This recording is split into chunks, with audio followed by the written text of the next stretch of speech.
Selamat pagi, salam sejahtera. Terima kasih kerana bersama dengan saya di Nazlin Unity Channel. Yang ini saya pasti Anda sangat tertarik dan share video ini biar semua orang tahu negara ini adalah negara penuh undang-undang. Negara ini adalah negara anti perasuah, yang negara ini adalah negara pembenci rasuah. Negara ini ada agama yang membenci rasuah.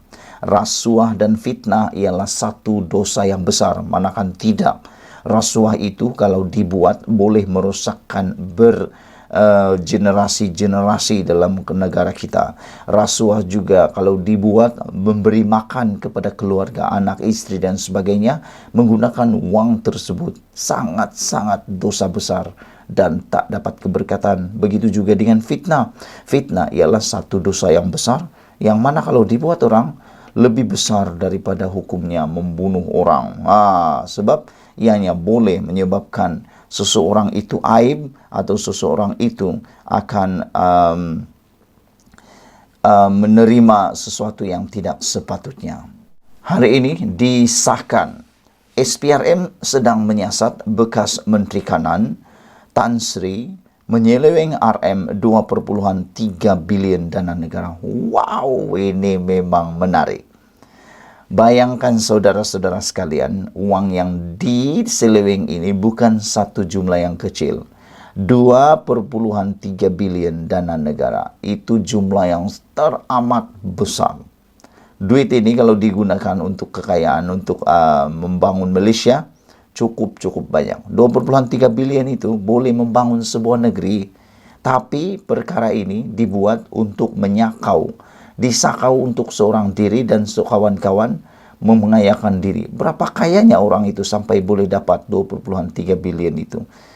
Bagaimana kayanya jadinya dia 2.3 bilion itu? Dan persoalan kita yang paling penting pagi ini ialah siapa Menteri Kanan tersebut dan siapa Tan Sri tersebut.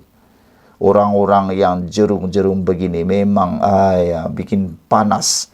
Sudahlah Menteri Kanan, bergelar Tan Sri lagi yang seorang ni. Apalagi yang tak puas-puas, betapa tamaknya. Kalau benar ini betul-betul berlaku, betapa tamaknya.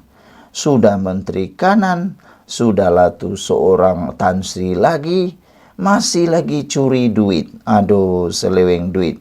Aku tak dapat fikirlah apa dalam otak pikiran mereka ini.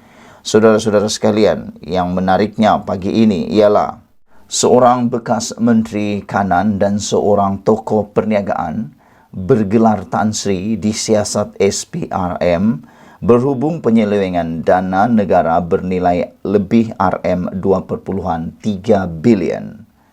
Menurut sumber, siasatan itu dijalankan mengikut Akta Suruhanjaya Pencegahan Rasuah Malaysia SPRM 2009 dan Akta Pencegahan Pengubahan Wang Haram, Pencegahan Pembiayaan Keganasan dan Hasil daripada Aktiviti Haram AMLA FPUA 2001.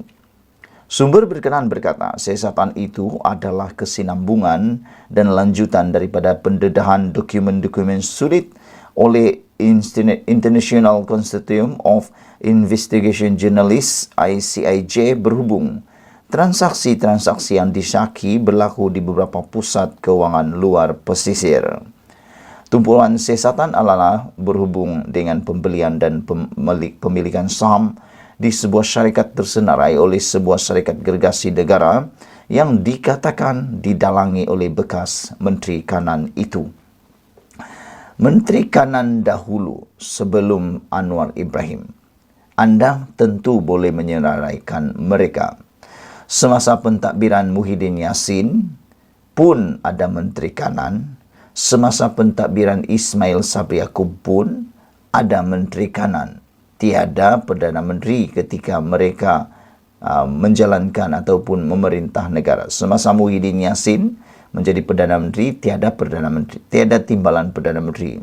Ismail Sabri Yaakob pun tiada Perdana Menteri. Yang ada hanya Menteri Kanan.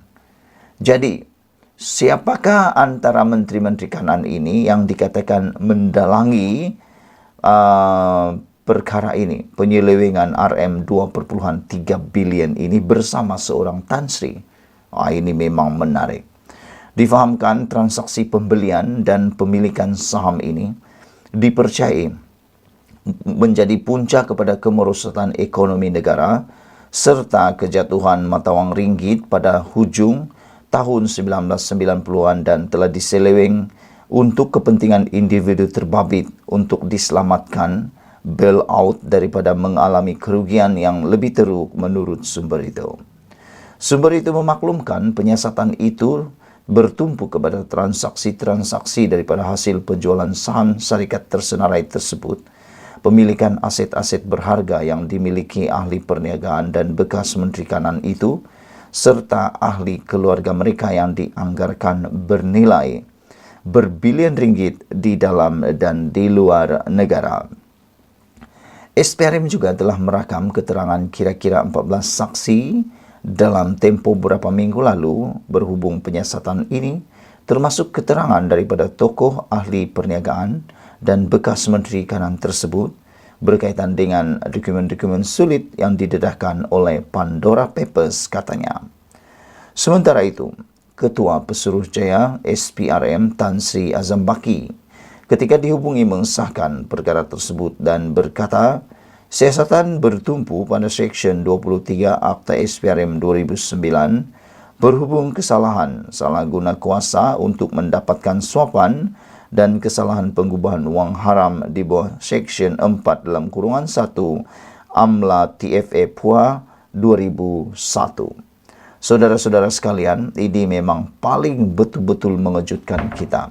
Bayangkan Menteri Kanan dan Tan Sri ini, orang yang dah kaya raya, orang yang dah punya duit banyak, tapi sanggup lagi melakukan perbuatan terkutuk ini, yaitu menyeleweng Rm2,3 bilion dana negara. Ini jumlah yang amat besar. Kalau uang ini disalurkan kepada rakyat, saya percaya ianya mampu memberikan kemajuan kepada rakyat. Seorang bekas menteri ini, bekas Menteri Kanan dan seorang tokoh peniaga bergelar Tan Sri telah disiasat oleh SPRM berhubung penyelewengan dana negara bernilai lebih Rm2,3 bilion. Menurut sumber, siasatan itu dijalankan mengikut Akta Suruhanjaya Pencegahan Rasuah Malaysia ASPRM 2009 dan Akta Pencegahan Pengubahan Wang Haram. Sumber berkaran juga berkata siasatan itu adalah kesinambungan dan pelanjutan daripada pendedahan ICIJ berhubung transaksi-transaksi yang disyaki berlaku di beberapa pusat kewangan luar pesisir. Tumpuan siasatan adalah berhubung dengan pembelian dan pemilikan saham di sebuah syarikat tersenarai oleh sebuah syarikat gergasi negara yang dikatakan didalangi oleh bekas Menteri Kanan itu. Inilah yang paling menyakitkan hati kita. Menteri Kanan sepatutnya menjaga negara, memajukan negara. Tetapi dalam laporan ini menjadi dalang pula kepada kerugian negara. Menjadi dalang pula di dalam menyakau duit negara. Difahamkan transaksi pembelian dan pemilikan saham itu dipercaya menjadi punca kepada kemerosotan ekonomi negara serta kejatuhan mata wang ringgit pada hujung 1990-an dan telah diseleweng untuk kepentingan individu terbabit untuk diselamatkan bailout daripada mengalami kerugian yang lebih teruk. Sekian dulu untuk kali ini. Jangan lupa tinggalkan komen Anda. Sila tinggalkan komen Anda, tekan butang subscribe. Kita jumpa lagi. Bye-bye.